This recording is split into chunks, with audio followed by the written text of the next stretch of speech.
Let's talk about some more ways we can work on tone and help a student with their embouchure and their air. First of all, I hope that they and you, as you're working on this, have a good read.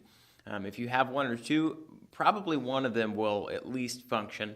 But it is a good idea to try the read both ways if you're trying to make a crow and you can't seem to get that nice mix of sounds. Sometimes you need to flip that read over and the other side will work a little bit better for you. That's a very rough, quick fix, but sometimes it solves the problem for the time being until you know more about how to adjust a read. So let's say your student is having a hard time actually getting that crow to sound. Well, there's some things you've heard me say you, and there's actually a number of voicings that I'll talk about more that get used when playing the bassoon frequently. Do, D-E-W, do is one of them.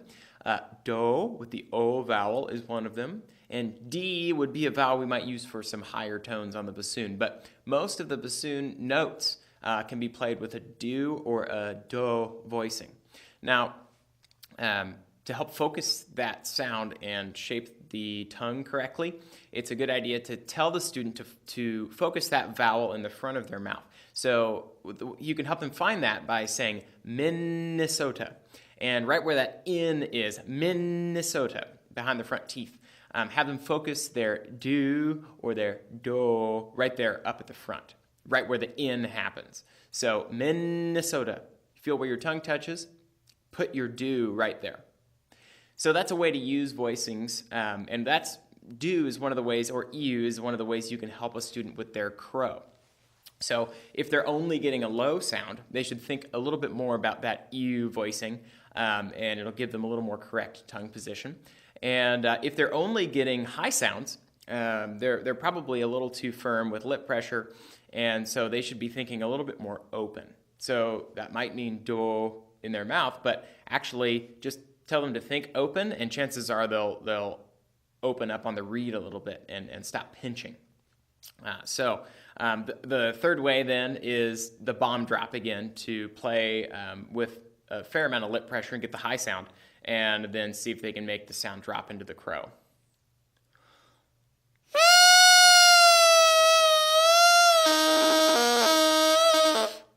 So part of the trick there is that the air keeps flowing and that they don't just back off the air to get the tone to come down, but they actually are slowly drawing their jaw apart, and therefore the lip pressure is reducing.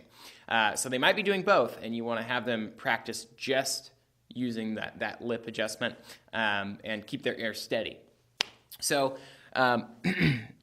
a big helpful way during rehearsals and during a private time, if you have time to meet with a student, a big way to work on tone is just playing on the reed and the vocal. So once you've got some kind of a crow happening, it's a good idea to plug that in. It's like a small instrument of its own.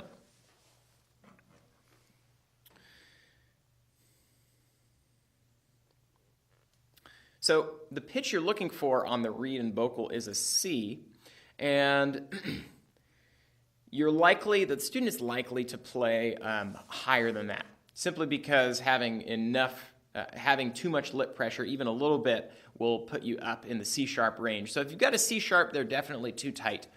Now, if you are well below, like down on a B or a B flat, they probably are not using enough air. And so you're going to want to go back to either just an air exercise or back to just the reed to help them really deflate a lot of air out through the instrument. And there's an exercise we can do to check on some of that in just a moment. There's a couple of exercises we can do here on our reed and vocal. Sounds like this.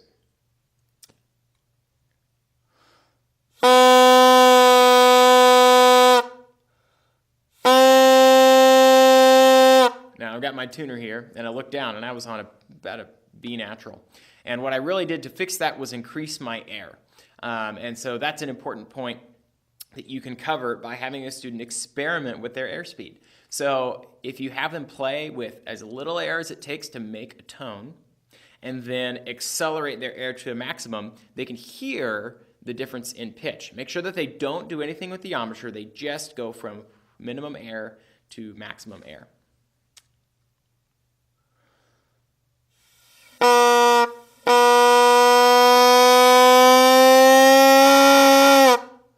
So hopefully they're feeling a little bit of engagement here where that air is coming from. Try not to overdo it. As you know, too much talk about how to breathe and how to use your air can generate tension that we don't want.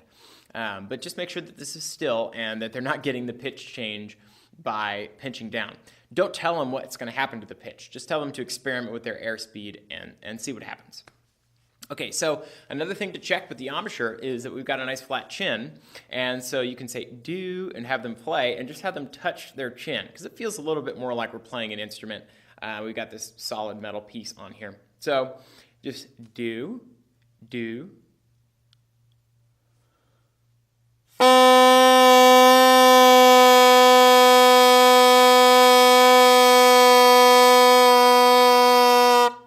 Now, as I touch it, I can feel myself kind of adjusting that chin and looking for that flat position. So that's a great way for them. If they're at home, they can check themselves, and you can also do this exercise in the mirror. So another thing, depending on your student, you might want to ask them whether they feel comfortable with this, is to either you yourself pull the vocal and reed out while they're playing, or they can just do it themselves. But the goal is that when that happens, the air continues and the embouchure stays in place. So I'm going to play and just pull my reed and vocal away.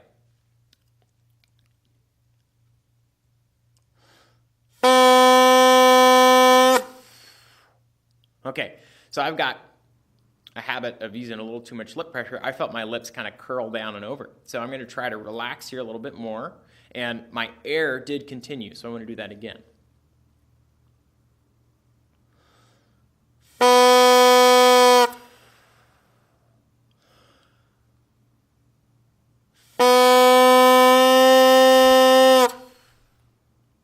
So they can make sure that they're not collapsing down or the lips aren't coming together when that reed leaves the mouth. That would be way too much pinch, way too much lip pressure for the bassoon reed. Okay, the last one, once they're getting a nice C or a little bit flat under C is okay too. Once they're getting the right pitch on the reed and the vocal, the last exercise or another exercise here, which is actually in the back of the workbook, is do, do, do, dee, do. And so this is going to practice those voicings, which we can use later on the actual instrument to play different registers of the bassoon. So what should happen is do should come out as C or whatever pitch they've been finding once they get good air support. And then do will lower that pitch just a little bit. Do back to the center, and then D will raise just a little bit above their pitch. So they're experimenting with these different voicings and how they affect the pitch of the bassoon.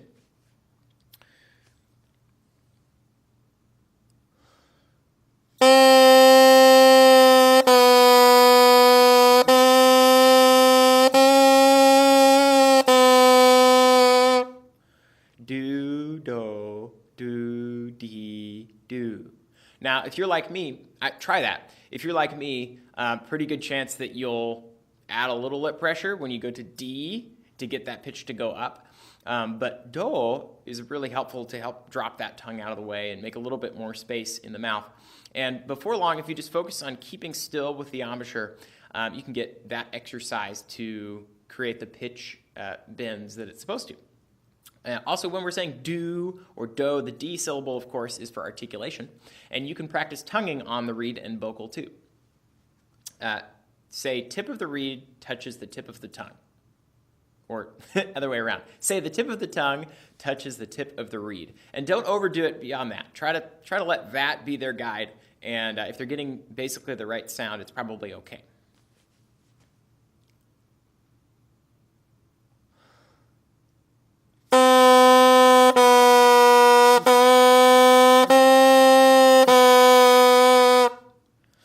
So it takes some practice, but working on just the reed and the vocal can really help a student develop their tone. And get a tuner in front of them. Make sure that they can see their pitches, at least for most of the time. And teach them how to maybe not look at the tuner right away and then look over to the tuner so they're not making micro adjustments in the moment. This is a technique you may know of for having your clarinet player who's giving a pitch to the ensemble, have them set their best tone and then look at the tuner. So maybe they need to have a tuner off on another stand to the side, or maybe if you're working with them, you can have the tuner yourself and turn it so that they can see it when they need to. So again, the reed and the vocal, huge help. And you could have them do this in rehearsal, just like brass players will take their mouthpiece off and buzz, or sometimes clarinets take the barrel and mouthpiece off. You've got a tone practice machine right here.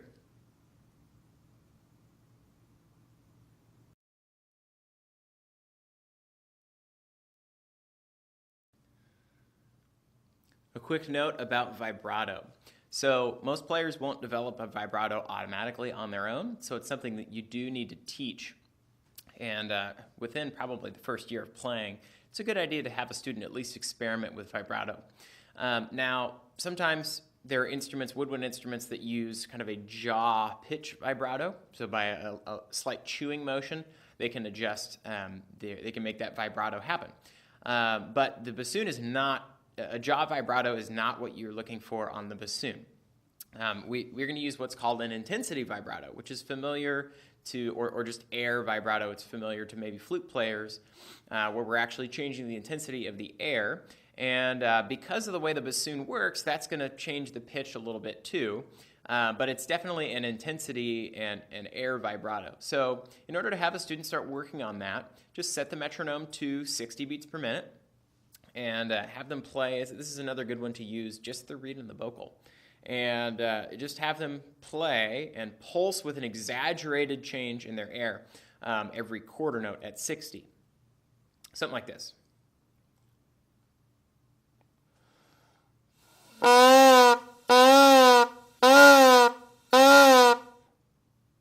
Or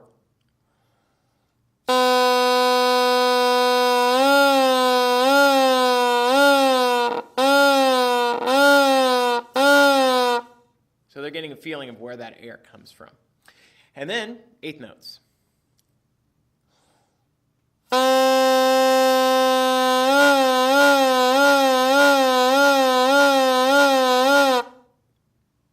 Triplets.